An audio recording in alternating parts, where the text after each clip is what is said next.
নমস্কার, people's voice নিউজে আপনাদের সবাইকে স্বাগত।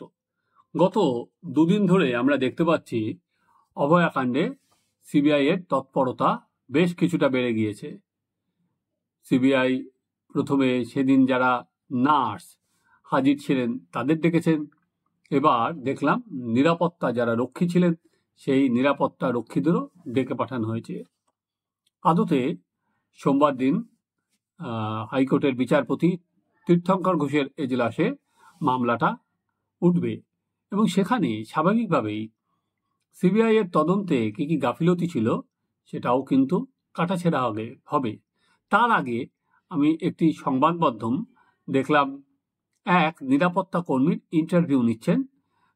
নিরাপত্তা কর্মী অমিত, তিনি সেদিন ট্রমা কেয়ারে ডিউটি করছিলেন। সেই রাতের যে তিনি যে শব্দগুলো বলছিলেন তা কিন্তু যথেষ্ট তাৎপর্যপূর্ণ। কেন? ওই নিরাপত্তা রক্ষীকে প্রশ্ন করা হলো, কি জন্য এসেছিলেন আপনারা? উত্তর, এই মানে কিছু তদন্তের প্রয়োজনে ডেকেছিল, আর আরো কিছু প্রশ্ন ছিল, সেগুলো জিজ্ঞাসা করলো। কি কি প্রশ্ন? উত্তর, এখনই সেগুলো বলা যাচ্ছে না, সেটা তদন্ত শেষ হলে জানতে পারবেন। আমার ডিউটি ট্রমা কেয়ারে ছিল, ওই রাতে আমি ডিউটিতে ছিলাম। ট্রমা কেয়ারেই তো সঞ্জয় গিয়েছিল, সে প্রশ্ন আপনাকে আগে করা হয়নি? হ্যাঁ, আমাকে আগেও করা হয়েছিল, কিন্তু কিছু ফাঁক ফোকর ছিল বলতে আরো ডিটেলস জানার প্রয়োজন ছিল। প্রশ্ন, আগে যে প্রশ্ন জিজ্ঞেস করেছিলেন তদন্তকারীরা সেটাই আবার জিজ্ঞেস করলেন? না না না, আরো অনেক প্রশ্ন ছিল, নতুন সব আছে আরো, সেটা নিয়ে তদন্ত হচ্ছে। টোটাল 5-6 জন ছিল। আরজি করের নিরাপত্তা রক্ষীর কথায় সঞ্জয় রায়ের সেদিনের গতিবিধি নিয়ে তাকে প্রশ্ন করা হয়েছে, আগেও প্রশ্ন করা হয়েছিল, কিন্তু কোথায় একটা ফাঁক ফোকর ছিল। এই কোথায় ফাঁক ছিল? কারণ অভয় আর বাবা মা বারবার করে যে কথাটা বলছেন সেটা হচ্ছে তদন্ত যে পথে এগিয়েছে অনেক ফাঁক ফোকর ছিল, এবং এই ফাঁক ফোকরগুলো থাকার ফলেই কিন্তু প্রকৃত অভয়াকাণ্ডে যারা যারা দোষী তাদেরকে প্রত্যেককে আর কি সামনে আনা যায়নি, বা প্রত্যেককে ধরা যায়নি, বা ধরা হয়নি, যেভাবেই দেখুন না কেন।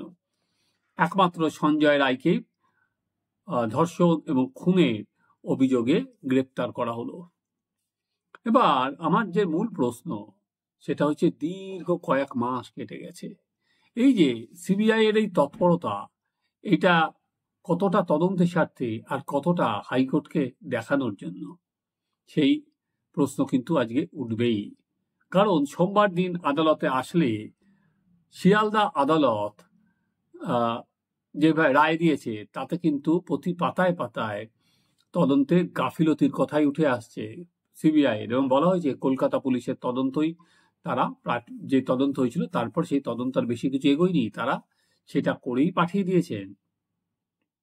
তাই তীর্থঙ্কর ঘোষের এজলাসে যাওয়ার আগে এই যে সিবিআই এর আবার হঠাৎ করে অতি তৎপরতা, তার পেছনে কতটা গ্যালারি শো আর কতটা তদন্ত এগিয়ে নিয়ে যাওয়া, সেই বিষয়ে কিন্তু 16 আনার ওপর 18 আনা সন্দেহ আছে। ওই যে তদন্তের ফাঁক ফোকরের কথা বলছিলাম, একাধিক ফাঁক ফোকরের উল্লেখ কিন্তু আছে, এবং ইতিমধ্যেই অভয়ার বাবা মা একটা দীর্ঘ চিঠি তারা যেমন আদালতে লিখেছেন, তারা সেই চিঠি এবং কিছু নাম তারা সিবিআই এর যারা ডিরেক্টর তাদের গিয়েও দিল্লিতে দিয়ে এসছেন। এই যে তদন্তকারী অফিসার সীমা পাহুজা, তার নামেও কিন্তু নালিশ করে আসা হয়েছে দিল্লিতে।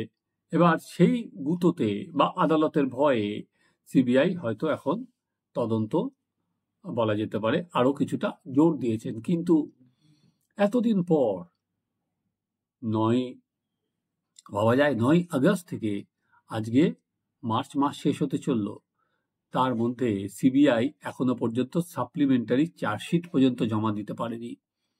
কিছুদিন আগে শিয়ালদা আদালতে তারা জানিয়েছিল যে সাপ্লিমেন্টারি চার্জশিট তারা শীঘ্রই জমা দেবে, কিন্তু এখনো পর্যন্ত তারা সাপ্লিমেন্টারি চার্জশিট পর্যন্ত জমা দিয়ে উঠতে পারেনি। তদন্ত ধামাচাপা দেওয়ার অভিযোগে গ্রেপ্তার করা হয়েছিল টালা থানার ওসি অভিজিৎ মণ্ডল ও সন্দীপ ঘোষকে অথচ তারা দুজনেই জামিন পেয়ে যায়। সাপ্লিমেন্টারি চার্জশিট পর্যন্ত সিবিআই জমা দিতে পারেনি। এখনো পর্যন্ত সিবিআই আদালতে বলার পরেও কিন্তু সেই সাপ্লিমেন্টারি চার্জশিট জমা দেওয়া যায়নি। কারা কারা তদন্ত ধামাচাপা দিয়েছে সেটা তো জানতে হবে। এবং এই ধামাচাপা দেওয়ার জন্য কি অন্যদের ধরা যায়নি? অন্য যারা অপরাধী আছে তাদের অপরাধ কিন্তু প্রমাণ করা যায়নি? ফলে নানা প্রশ্ন আসছে। কিন্তু মূল যেটা প্রশ্ন সেটাই যে বলে জাস্টিস ডিলেড, জাস্টিস ডিনাইড। তো এতদিন পর আবার এই সিবিআই এর হঠাৎ করে জেগে ওঠা, তার ফলে কি মূল অপরাধীরা ধরা পড়বেই? যেটা 9ই আগস্টের পর সবার দাবি ছিল যে জাস্টিস ফর অভয়া। অভয়া কি বিচার প্রকৃত পাবে? প্রকৃত বিচার পাওয়া মানে শুধুমাত্র সঞ্জয় রায়কে ধরে তাকে আমৃত্যু কারাদণ্ডে দেওয়া, সেটা তো প্রকৃত জাস্টিস নয়। এই ঘটনার পেছনে যারা যারা অভিযুক্ত আছে তাদের প্রত্যেককে ধরতে হবে।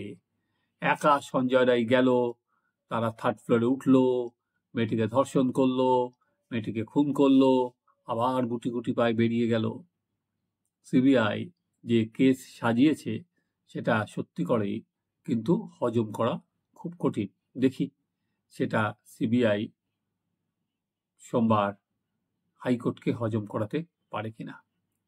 আপনারা দেখতে থাকুন আমাদের চ্যানেল সাবস্ক্রাইব করুন, আপনাদের মতামত জানান।